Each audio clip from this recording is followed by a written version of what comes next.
Welcome to our introduction for media and marketing. And as you go to the chat function, introduce yourself and say what relay you're from. Once you've done that, if you can all jump onto menti.com and enter the code 8476818. It'll be displayed on your screen. To answer the following question, why did you choose to attend your first Relay for Life? You can use your phone or tablet to do this, or open a new window on your browser.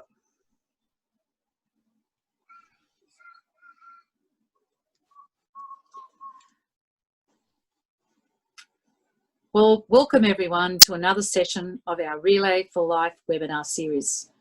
Firstly, I'd like to acknowledge the traditional custodians of the land we are meeting on today. I would also like to pay respects to the elders, both past and present, and acknowledge the elders past and present, and offer my acknowledgement and respect to other Aboriginal and Torres Strait Islanders who are present. My name is Lynn Pike. I'm based in the hills. We call it sometimes the greatest relay, but we're all great relays. I'm currently living in Castle Hill, and I've been involved in Relay for Life for nearly 10 years. And I'm currently doing the ceremonies whiles, organising our major raffle, and I help out in general with our relay. I'm also involved in the Relay for Life steering committee representing Greater Western Sydney. On behalf of myself and the rest of our webinar working group, we welcome you to this Relay for Life webinar session, Media and Marketing. This webinar series allows you to join in and listen to our panels of experts ranging from the Relay for Life Steering Committee, the Cancer Council New South Wales staff and committee members, where we will talk about all things Relay for Life. This session will be our last session for 2020, and it's going to be a great one. In today's agenda, we'll be talking about media and marketing. We'll focus on strong media and marketing strategies and how these tools can support your relay in being a really successful event. Whether you're asking for donations, trying to encourage participation, or simply wanting to let the community know what is happening, media and marketing are the tools to use. We'll hear from our amazing Cancer Council PR and communications specialists, along with Relay Committee members that have a wealth, knowledge and experience in this industry. At the end, we'll be having a question and answer session with the panellists, so feel free to jump in and chat during each talk and ask any questions for our speakers, or wait until this time to ask our speakers yourself. It's humbling to know the number of people that listen to and join into these calls. Thank you so much. We have people across New South Wales, either as staff, committee members and teams joining us today. I'd like to hand over to Natasha George, who's going to give, sorry, Natasha, he's going to go over some housekeeping and we'll be talking to you about some of the technical side of today's session. Thank you. Hi everyone. Yep, so good to be here tonight with you all. So as mentioned earlier, this webinar will be recorded. So if you don't wish to have yourself recorded, we just ask that you put yourself, maybe just turn off your video. And if you're not speaking or presenting, if you just have yourself on mute, this helps to reduce the feedback that might come through, and it just makes it clearer for us to hear the presenters. So, yep, as Lynn mentioned as well, we will have time for questions. So if you do come across any questions, please feel free to enter them in the chat box function, and we'll be able to go through and answer those questions during the allocated time for that. So yeah, thank you so much for joining us today. I'll hand back over to you, Lynn.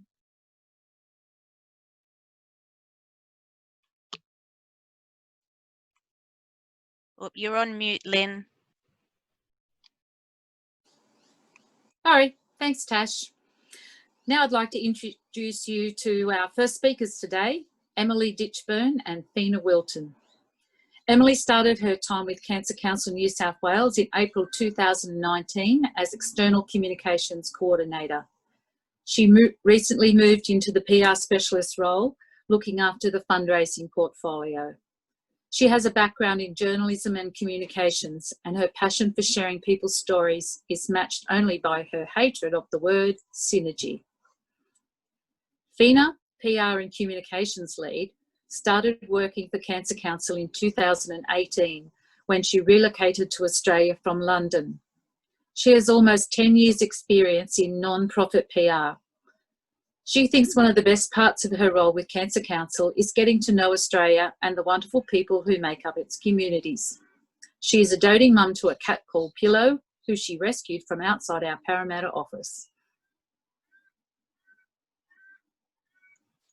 Thanks, Emily. And Fina, you can begin now. Excellent. Thanks, Lynn. And thank you everyone for having us. We're so excited to be here to talk to you about PR and Relay for Life and how we can support you in the wonderful work that you do. Next slide, please. So Fina is just going to start us off just by running you through the PR team and letting you know the communities that we are all responsible for. So much. So as you already know, I'm Fina and I'm the PR and comms lead at Cancer Council New South Wales. So you may know that our PR specialists each act as a business partner for 2 communities at Cancer Council New South Wales, and this just means that they're the point of contact for all things PR and comms. So Emily, who you've just heard from, is the business partner for Southern and Western. Eden Patrick works with the Metro and GWS. And finally, Mark Evans is the business partner for the Northern and Hunter Central Coast communities. Sorry for the typo there on Mark's. Could I have the next slide, please? Thank you. So I'm now just going to run you through how the PR and comms team support you with your Relay for Life communications and help you to raise awareness of your events. Although I must say that the local media is really driven by our communities and you all do an amazing job, as you can see in some of the screenshots there. So from the PR and comms team, we provide you with pre and post event media release and letter to editor templates. These are to help you promote the event before and also thank your community afterwards. These templates can be really easily filled in to tailor them to your event. We can also support with identifying and sourcing community ambassadors for use in media. And this is something that our communities play a huge part in sourcing, and Emily's going to talk you through that in a little bit more detail next. And lastly, we provide key messaging to help you talk about your event. So this might be in general promotion, or if we're trialing a new format, as we've been doing recently during COVID, the messaging will just help you to be confident in talking about your event. As I said, I've included a few snaps here of some of the wonderful media articles that the communities have secured for Relay. One thing that you may notice often is that media often includes a story of someone taking part in an event. And that takes me nicely to hand over to Emily, who'll talk more about the importance of stories. Excellent. Thanks, Tash. So I'd like to just take you through this really lovely story of a Relay for Life participant. I'm not sure if you've come across this story before, but young Joel was just 3 months old when his parents noticed a strange noise when he was breathing. Sadly, he was diagnosed with neuroblastoma and had to start chemotherapy straight away. His family were worried he might not make it. It was really touch and go for a while, but fortunately he responded well to the chemo treatment. Joel's mum, Melissa, said, "I consider us very lucky that we caught the symptoms early. Generally, neuroblastoma doesn't have any symptoms until they're a bit older, but then it might be too late." So it really was a good outcome for this family that they caught that cancer in the early stages. Joel has been attending Relay for Life since he was 1, and he comes every year. He's cut the ribbon, taken part in the Survivors Walk, and this year even shaved his head for the virtual relay, as you can see in those photos there. So Joel's story is a really amazing way to demonstrate just how special Relay for Life is for so many people. And it's a really good example of the kinds of stories that we're we love to collect and be able to utilize when we're looking at doing PR around Relay for Life events. Next slide, please. So I'm sure that all of you have had incredible conversations and have heard stories like Joel's when you've been attending a relay. You know, people just have incredible stories to share, and it's really important that we are capturing those stories. So when we're looking at going out and pitching to media, stories and having a really strong story and having a really human face to put to the experience is an incredibly effective way that we can guarantee coverage. So as Fina was saying, when we help support with the templates for media releases, that's sort of really just the start of what it takes to get, you know, some really good media coverage. A lot of the time it really is about making sure that we're sourcing these fantastic stories that really make people feel something and feel that connection to the cause. And having a strong database of stories with a diverse group of people who have sort of different types of cancers, different cancer experiences, means that we can take advantage of media opportunities when they arise, and when we want to, you know, pitch different elements of Relay for Life to media. Next slide, please. So when someone chooses to share their story with us, we they then become a community ambassador. So these are previously called case studies, which might be a kind of terminology that you're more familiar with, but we've really been working to update this program and make it a more sort of a better experience for our ambassadors who, you know, are so brave and so generous with sharing their stories with us. So what are community ambassadors? So they're really anyone who shares their story with us to help the public and the community understand the real human experience of cancer. So it's really putting that human face to the story. And they're important because, as I've touched on, stories from our community really are the fuel that powers all of our communication efforts. Every campaign we have, sort of, you know, we're constantly looking for that human face to put to the cause. We rely on them to raise awareness of key issues for cancer patients, make sure the right people know how to access our support services, build support for our fundraising campaigns, and reduce the burden of cancer in the community. Next slide, please. So this really boring looking slide is actually really important.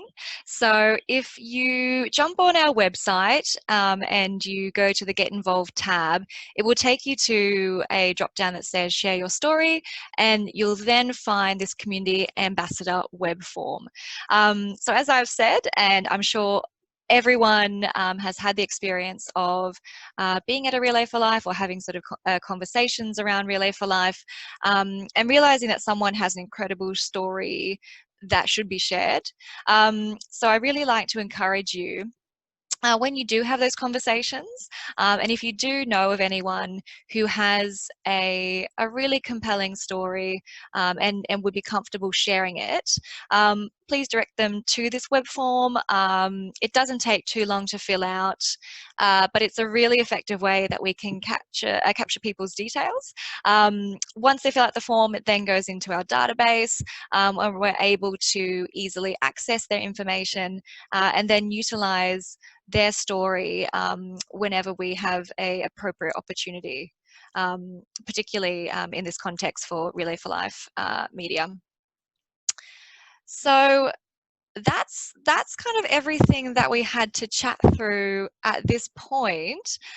We do have some time for questions. Are there any questions? You can just jump to the next slide, Tash.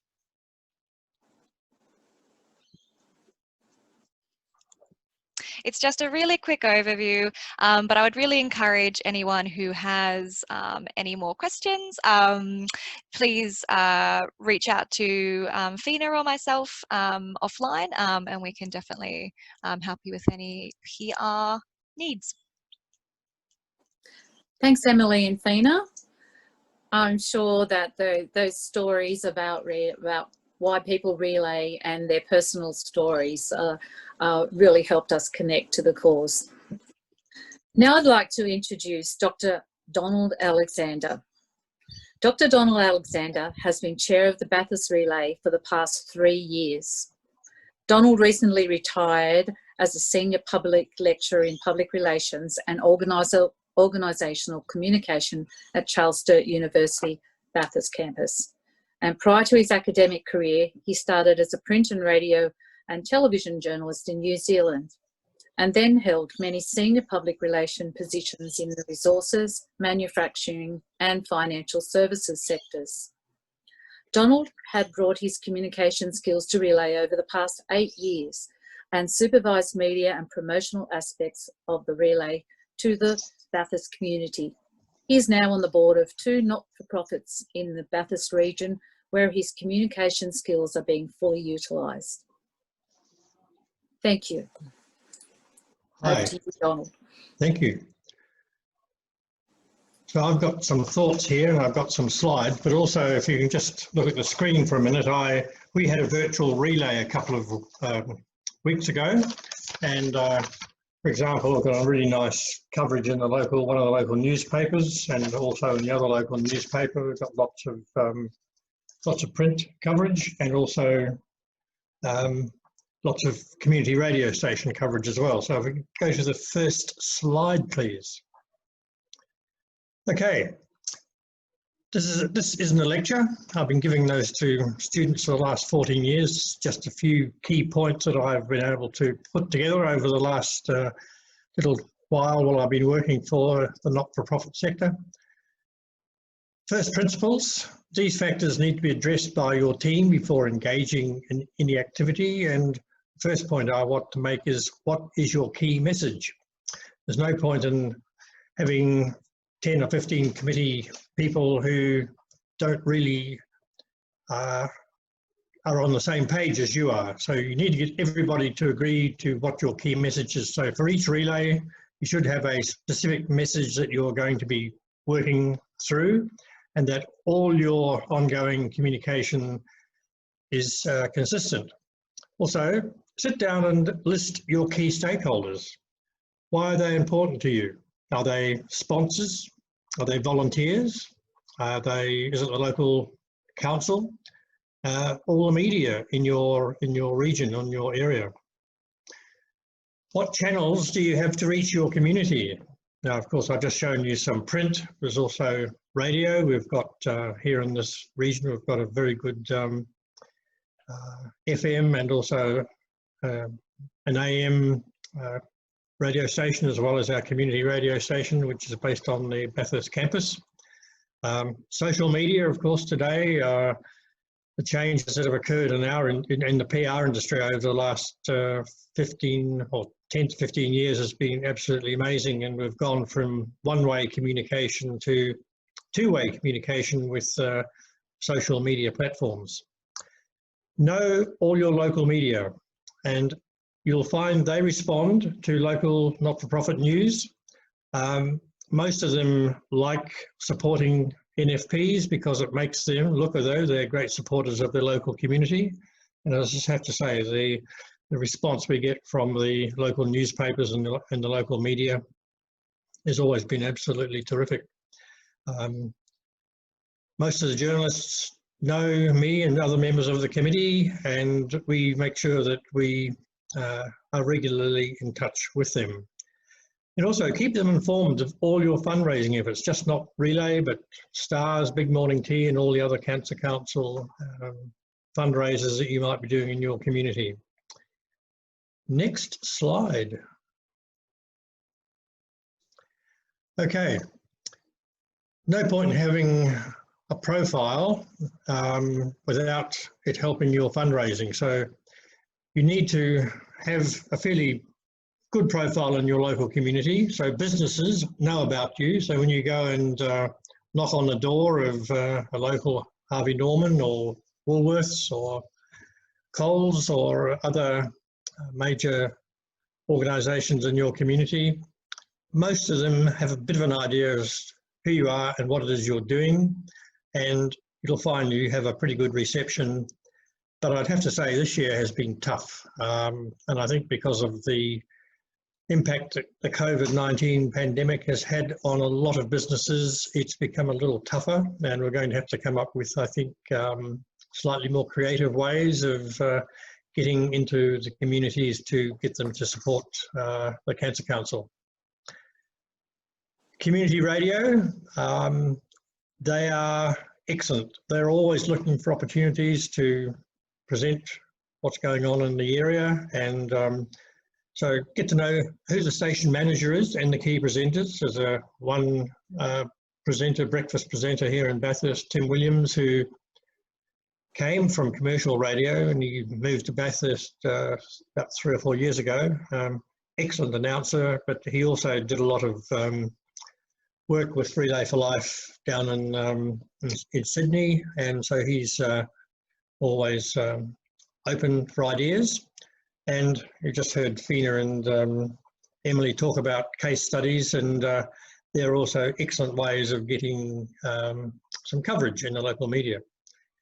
Local television. Now, some areas of New South Wales, this is becoming a bit more problematic because of the cutbacks that have occurred, but at least Channel 7 particularly and Channel 9 do have camera teams in Orange, and I've got to know the reporters for each of those channels. They do change around a bit after about a year or so, and some of them I've actually taught because they did a PR subject while they were doing their journalism degree at Charles Sturt, so that's quite useful. But they also like a chat, have a great discussion, but always look for something visual, show them things that people are doing, just not a talking head. You need to be able to show them something that you're actually involved with that will get the cameraman to actually then film it and then put it up on the local news. Okay, next one. Right, those of you who have dealt with young people over the last 10 or 12 years will know that they live and die by their mobile phones. They've got them in their hand all the time. All they're doing is looking. They've got TikTok, Instagram, all sorts of other platforms. So you've got to think visually as well. So lots of photographs, infographics, videos. For our virtual relay a couple of weeks ago, we sat down with our community colleagues in Orange and recorded a couple of volunteers talking about why they volunteered. I then did a little opening and closing segment, and we had a survivor talk about what they do. We talked to some of the volunteers who take people to treatment. So I think, and those all fitted together for our afternoon of having a virtual relay. Make them easy to access, your videos, so you can put a Dropbox link to your news release email. It's very handy. They can then just download it straight off the off Dropbox. Also, think about engaging your sponsors and donors in your communication strategies. Many of them do actually pay for advertising in television, radio, and the print, and they then can talk to the local media about why they're supporting your event. So that's a good hard-won backup to what you're actually doing. As I said, from hard-won experience over our recent virtual relay, we made a short video clip that I've just talked about. We also got 3 or 4 local musicians to actually record tracks for us and put them up during the afternoon. And we then loaded them all up to Facebook and other platforms to increase their reach. So I think just thinking clearly about how you're going to get your message across is a very important part of how we go about. I'm not sure whether there's any more slides. Oh, there we are. Oh, sorry, I was asked to do a little bit about marketing, and I've worked with marketing managers over many years in various roles that I've had. With the amazing growth of social media influencers, it's increasingly difficult to get people to trust traditional advertising in the online world. People trust friends and family, so positive referrals about how your team works will attract interest and help spread the word about your fundraising. You need to have someone especially managing your social media, and some organisations have learnt the hard way that unless you respond quickly to posts or inquiries, people quickly turn off and say, oh, well, there's no point in dealing with them because they're not reading or listening to what I'm saying. So you need someone to regularly go in and review all your social media platforms to show that you're engaged and listening. But also, if someone posts something or makes a comment, please thank them for their comments, thank them for their support so that they feel that they're part of this Relay for Life community. It's very important. Okay, now that could be the end of my, finally, know what's happening in your local community. Have some understanding and awareness of who's who. I know there are always, I know the local paper here in Bathurst is about once a week has some form of the Fireys or some other community organisation out there raising funds, not only for all sorts of other illnesses, but just keep an eye out on who's actually seeking donations, who is new in the community. You might like to be able to get somebody who's just recently come on board, who's come from another region, who's worked in the relay. They might be very willing to come and give you a hand. What's the local council doing? For example, the Bathurst Council runs a whole lot of events. They have all their events on their Facebook pages. So keep an eye out for things that are going on, and sometimes we've been able to get a stall or a stand, something that they're doing, so that we can actually talk about what the Cancer Council does. So there we are. That's a bit of an outline of how we might go about doing it, and I hope that helps people be a bit more aware of how to go about media and marketing activities. Any questions? I know a couple of people have made some points in the chat box, but thank you for those. Good. Okay. Thanks, Donald. There's a lot of information there for everyone to take in and think about how they could put that into action. So thank you. Just a reminder that if you have any questions to ask our speakers, type it in the chat function and we'll come around to asking them at the end. Otherwise, you're welcome to wait and ask our speakers directly. Our next speaker is Lorraine Don, who is going to talk to us about social media. Lorraine is a member of the Sutherland Relay for Life Committee and has taken on the role of social media since 2014. I'm out of date. It's something that Lorraine has learned on the job but has come to really enjoy. She will talk to us about what works for her relay and some tips and tricks in the land of social media. Thanks, Lorraine.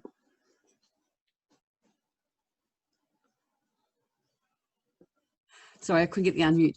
Thanks for the introduction, Lynn. If we can go to the next slide, my first slide, basically. Just the Shire Relay, we've got 5 platforms that we actually use. We've got Facebook, Twitter, Snapchat, YouTube, and Instagram. Our most popular one by far is our Facebook platform.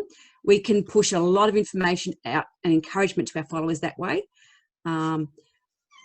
We do that all year round, but most particularly in the lead up to our relay. The majority of our users fall within the 18 to 64 bracket. So where we miss out is our school kids, and that's a bit of a concern.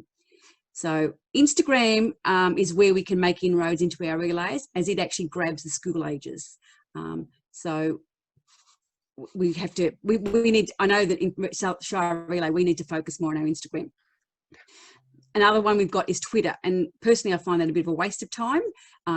Donald Trump likes it because he breaks all his news stories there, but all I do with our Twitter account is make it, if I put something on Facebook, I make it then just go straight onto our Twitter account, and it just looks after itself. Now, Snapchat is one of the new ones up and coming. It's where we can actually capture the much younger users. Towards the end of 2019, there were apparently 210 million daily active users on Snapchat, and the majority of these were under 18. Another one that's up and coming is TikTok. Don mentioned TikTok. I don't know much about it. I don't use it, but it's really growing, and it's one we should watch, because this one picks up all our Gen Zers, the 8 to 23-year-olds. So we must make sure when we choose our platforms that we're covering everyone that relays, basically. So that's just something you've got to keep in mind. Next slide, please. I think Emily mentioned earlier that we should use our local photos, and we should not just focus on what's on stage, get it into the crowd, because in the crowd is where you're going to get your stories. And like, it's a community event, and our community is full of stories, and they're all individual, they're all very personal. And this shot here, some of you Cancer Council staff might recognise it. It's on one of your corporate documents, but this is the head shave that I took a couple of years ago. I reckon I took about 20 odd photos of the shave being done, but the actual winner was this shot after the event. It shows that real raw emotion that goes with the story. The shave was in memory of the dad who'd relayed last year and was no longer with them. And this is the brother and sister who made a pact together to do this. And mum knew nothing about it until she walked past on the track and saw it was her children up there being shaved. So it's really a picture versus 1,000 words, but I'm also going to go with Don in the fact that pictures might be worth 1,000 words, but a video is going to get you more likes every time. If you take a video, make it quirky, run it in a loop, run it fast motion, run it backwards, make it short and make it grab the attention, because you've only got that little bit of time as someone scrolling down their phone to look at the posts on Facebook. Now, sponsors are really hard to make exciting. I find you can share what they have on their own page, and that makes it an easy post for you, but it's still pretty boring, because really all we've got to play with is a logo. One year, Enware Australia gave us our water stations at Relay and gave us out bottles with Enware labelled on them. I was able to get a really interesting video done of the CEO filling up his the water bottles with the Enware logo on it, and we ran it backwards and forwards with the water falling into the bottle. And it sounds pretty dumb, but it looked really quite good on the day on the Facebook page. So sometimes you've got to really get in with get in amongst your sponsors on Relay Day and try and get something quirky of them doing something and being actually at Relay and involved in Relay. Next one, please. Next slide, sorry. Yeah. Facebook has lots of tools and insights. Once you're an administrator on your Facebook page, you can get into the back of it. Now, this slide just shows you our last 5 posts and how effective they were and how far our reach went into the community. Next slide, please. This one's all about the timing, when to post. This is telling me, this graph is actually telling me that the majority of our viewers are there between 8 and 10 p.m. at night. Now, the reason it doesn't quite say that on here is because it's showing Pacific time and we're 19 hours behind. But it's always good to look at that, because it does change. It's changed since COVID came out. So people are doing things differently, because of COVID. So, but make sure you post when other people are online. Next slide, please. Now, this is one of my favourite ones. It used to really get my competitive spirit going. It shows me 6 sites similar to ours and what they're posting and how well they're going. Now, if I was still doing our Facebook page with Shire Relay, I'd be fighting hard to push Hornsby Relay off that perch, because with a bit more posts, more engagement, but I'm not, so there you go. But you can see why I burnt out with that competitive spirit. So next slide, please. the goal is to get your followers and then to keep them. At present, over 4,000 people have checked into Shire Relay, yet we've only actually got 3,000 followers. So you need to follow everybody else's relay page you can find. If you have your own relay page, you'll probably find that Southern Shire Relay is actually one of your followers. I follow all of New South Wales and Victoria, and several overseas ones, just to get different ideas. Don't be afraid of stealing from other relays, because we all do it. I've seen my stuff on other pages with their own local pictures, and I've stolen other people's work. It's just, we're all doing it for the same cause. So if you see something good, imitate it with your own local content. To make your life easier, you can set up a schedule. Facebook allows you to schedule posts up to 6 months in advance. So you can just do set yourself up with a regular schedule, say, of a sponsor Sunday, and thank your sponsors on a Sunday night, or Thankful Thursday, when you talk about you know, things that we have to be thankful for. The Cancer Council themselves give out a lovely Excel spreadsheet that does 52 weeks of relay. All you do is whack in your own photos, and you can have that scheduled for 6 months in advance. I also do an A to Z of relay on our Instagram, and with A is for awards and B is for bonding, and that works really well. Just always make it local, make it your own content. So also set yourself a calendar for special dates throughout the year that you might like to acknowledge, such as the one I've got up there is the World Cancer Day in February, or perhaps Bowel Cancer Prevention Month in June. And then I've even thrown in Talk Like a Pirate Day in September.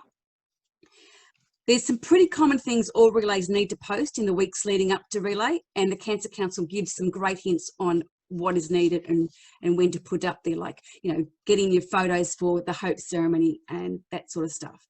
The next slide, please. Things to remember. Keep it simple, shorten wherever you can, and I reckon less is best. So try to say it in 2 lines.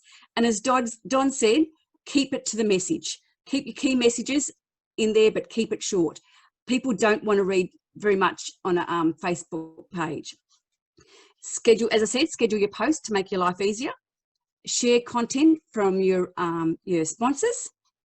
And thank your sponsors, thank your supporters, thank your team captains, thank anyone who donated anything. Thank everybody, because without everybody's, we don't have relay.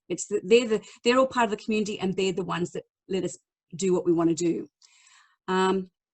You can set themes, like I just said before, the 52 days of relay and the A to Z of relay. The one that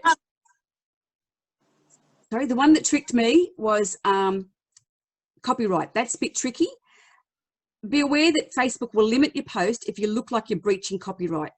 You might be shooting a live feed from the kids on the stage singing a song, and Sony's database will pick up that that's one of theirs, and then Facebook limits what you're putting out. You don't know it at the time, so it's pretty disappointing after the event. But I don't know how to fix that. So and also be aware that twice a day is probably the maximum you want to post, even when there's lots of information to give out during relay.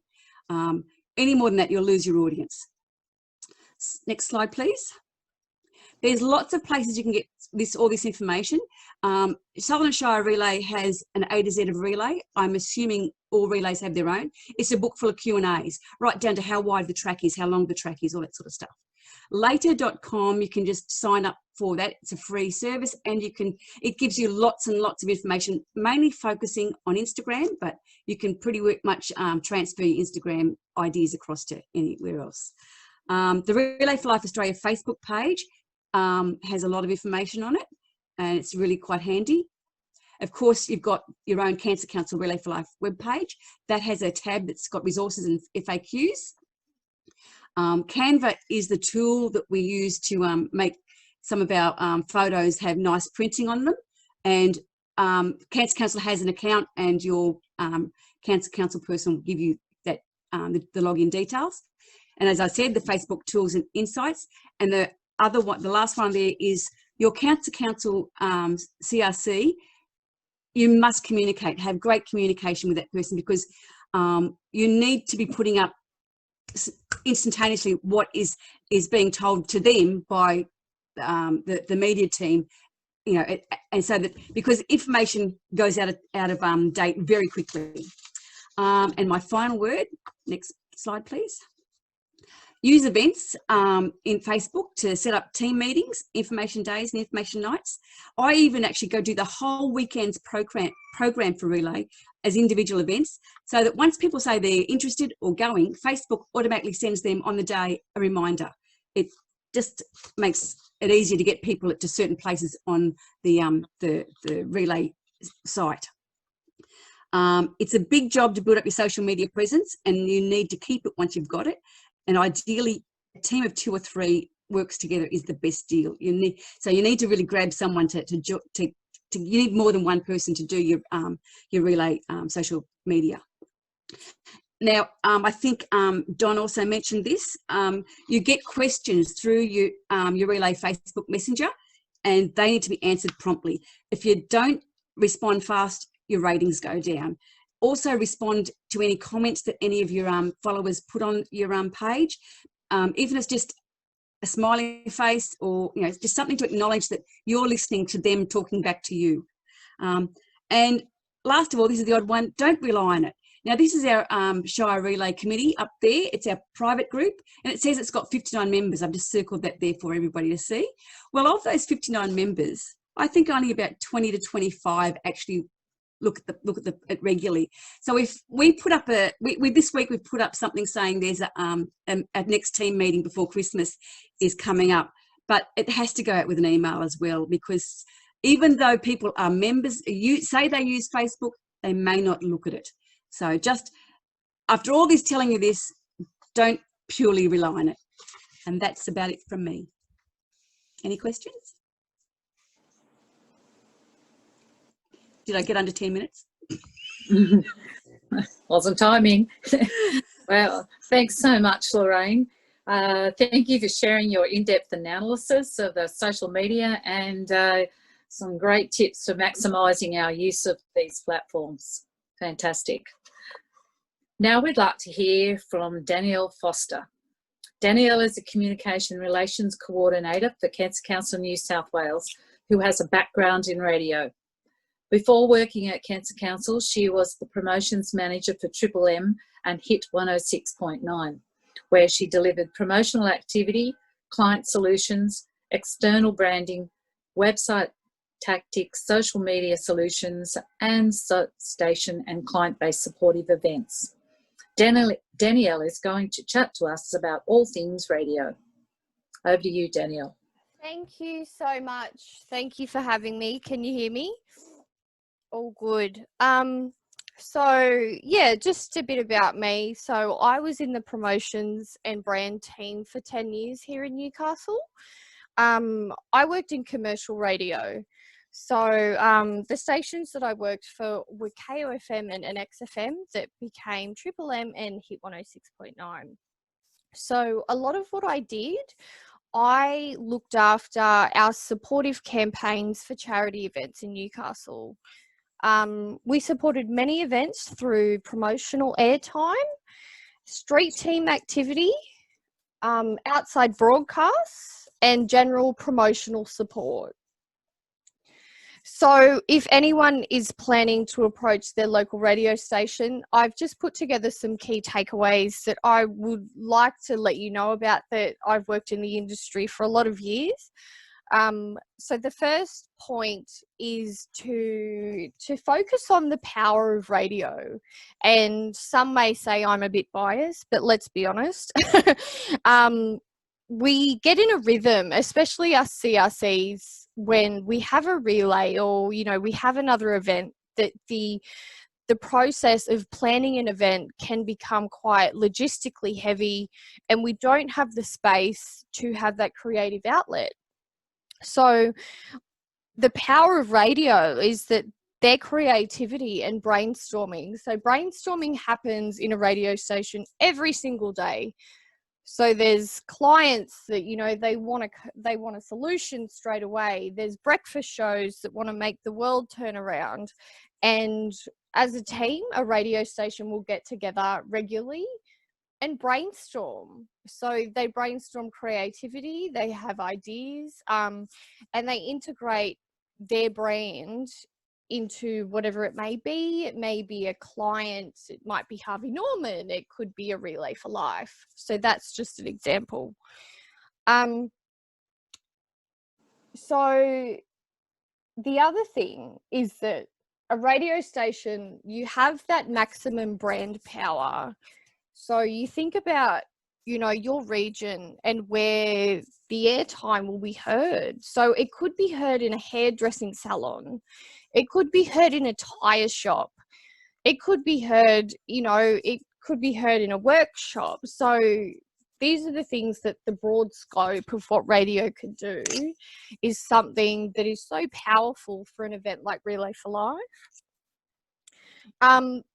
The final thing on the power of radio is that our brand of Relay for Life will be recognised with another powerful brand. So in saying that, you have two brands there where you can recognise what the event actually is and associate it with each other, which I feel is really powerful. Next slide, please. So some hot tips when approaching a radio station to get involved in your event. Always ask for a partnership as early as you can. And again, I did work in commercial radio, so we had a lot of airtime come through. So airtime calendars can fill up at least 8 months in advance. So again, keep post-COVID in mind. Events are slowly coming back. Concerts are slowly coming back. Their promotions are slowly coming back. And their actual station events are actually coming back. So getting early is key. So secondly, the integration with the Relay content and the station is key. What is Relay and what comes out of Relay? So radio stations love touching amazing content. So think of your local power story that uplifts and drives the community to help out more. The element of community, which leads me to my next point, runs in a radio station's veins. It is ingrained in their brand. So I received multiple requests, I think weekly, you know, support my event, support this, support that. But again, I would have to evaluate what the community power was going to be. So again, I think having that element in the pitch, in the conversation with the radio station, that this event brings the community together is essential. Another very important point, and I speak quite from our experience here in Newcastle, educating them on what the Cancer Council actually does is key. So just an example, here in Newcastle, we have the Mark Hughes Foundation, we have the Hunter Breast Cancer Foundation, we've got Canteen, we've got Camp Quality, and the list goes on. So educating them on what we actually do is so important. And I think that's been one of my missions, to educate our local commercial radio stations where I used to work, that yes, we do research for every type of cancer. And they said, oh my God, we did not know that. Again, every radio station is different. And I think working in the industry for so long, you understand that each have their own brand, they have their own sense of community, whether it be a community station. And all it takes to get to know them is a phone call. People in radio love to chat, love to hear from new people. So getting to know them, I think, is key, but they're all different. Next slide, please. So opportunities. So this is something that I think is quite key in working in a partnership, not a support proposal with a radio station. So think of the opportunities for the station as well. So on the day of relay, think about what you can get the station to do. So, you know, engaging with the relayers, talking to them, playing jump rope with, you know, these are very loose examples. You know, awarding people prizes on the day. They can do that and they love that. That's what they do every weekend.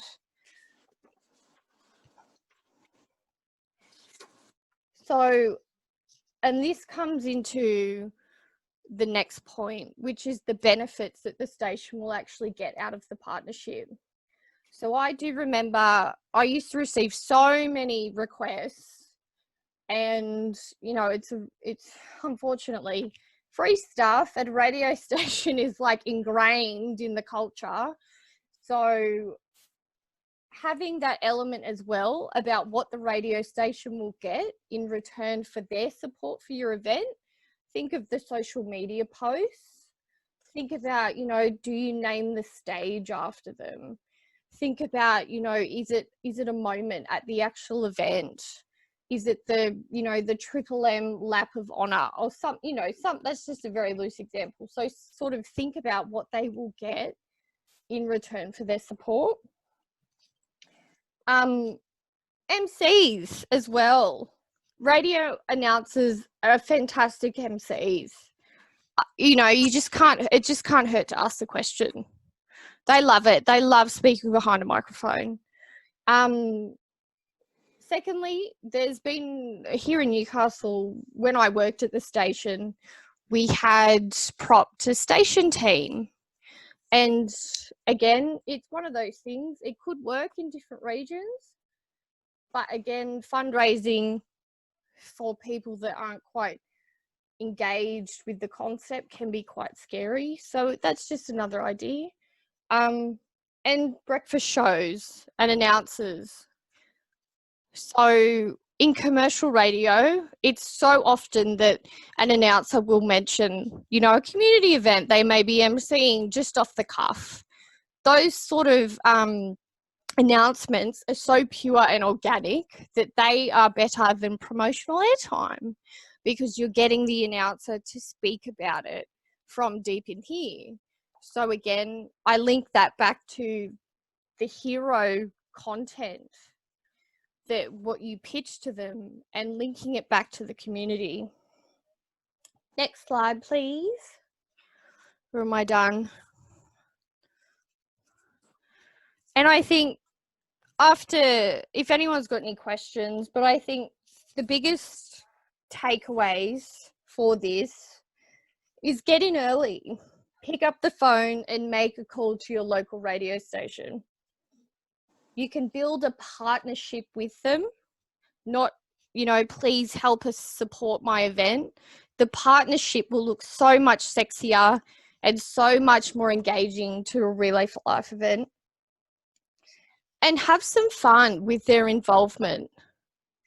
So, you know, what I used to do at the station was we would have street teams that would go to charity events and putting together their, you know, their run sheet for the day. What are they actually doing for the day?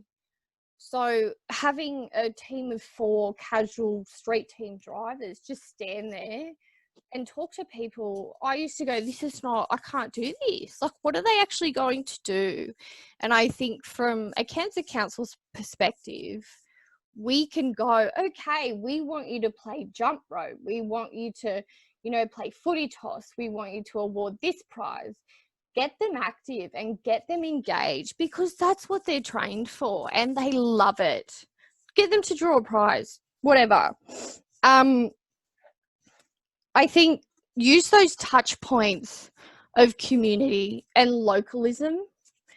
They are so important, especially, and I think now post-COVID, they will be so important to a radio station. And everyone will know their region so well. So, you know, work with that. Educate them on what we do and outline what they will receive in return for their support. Radio stations love free stuff. So yeah, if there's anything I can do to help, I've been on the other side, I can assist, but I think those few touch points are so key when getting a radio station to support a Relay for Life. And that's me. Okay, thanks, Danielle. There's no questions, I don't think. Okay. A big thank you to all our speakers today, and thank you so much for sharing your experience with us this evening. There are some great ideas there, and I hope you'll have some points to take back to your committees. I know I've been making notes myself throughout this presentation. Now, if you're bursting to ask a few questions, please feel free. I'm just going to review the chat box. There are a couple of questions in there.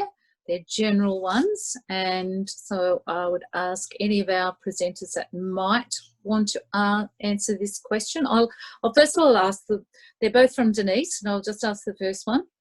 Are there any media campaigns that have been very effective in getting new participants to register? Have we got someone that might want to talk to that that's presented this evening?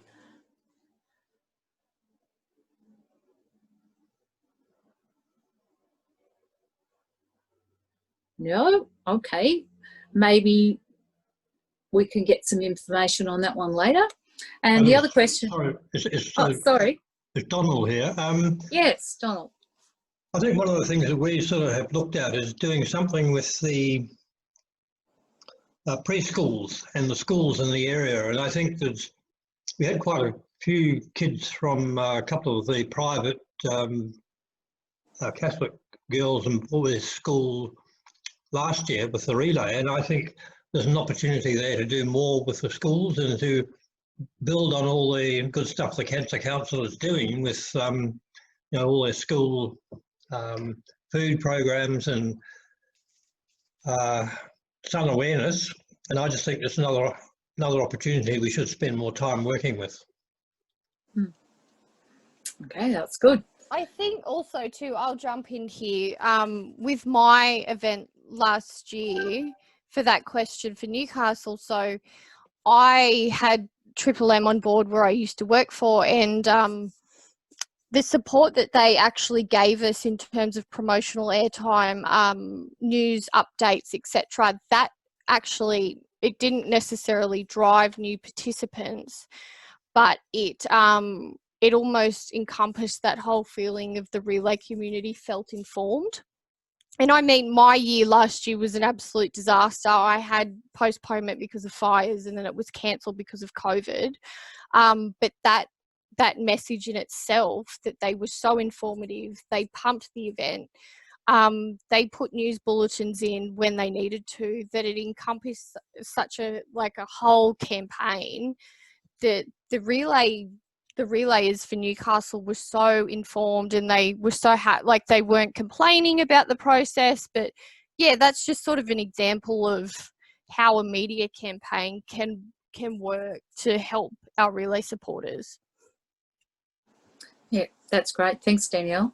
I know that with our relay in the hills, that our social media definitely gets the message out to people that maybe are returning participants, and so as soon as you're able to register, messages are going up on our Facebook so that you know that relay's coming up and that things are happening again. And we spend a lot of time promoting all the support events. So I'm not sure how that affects getting new participants, but it definitely gets us a lot of returning participants. The other comment here, or question, is what are your thoughts on live streaming components of the relay, such as the Hope ceremony? So what do our presenters think of that?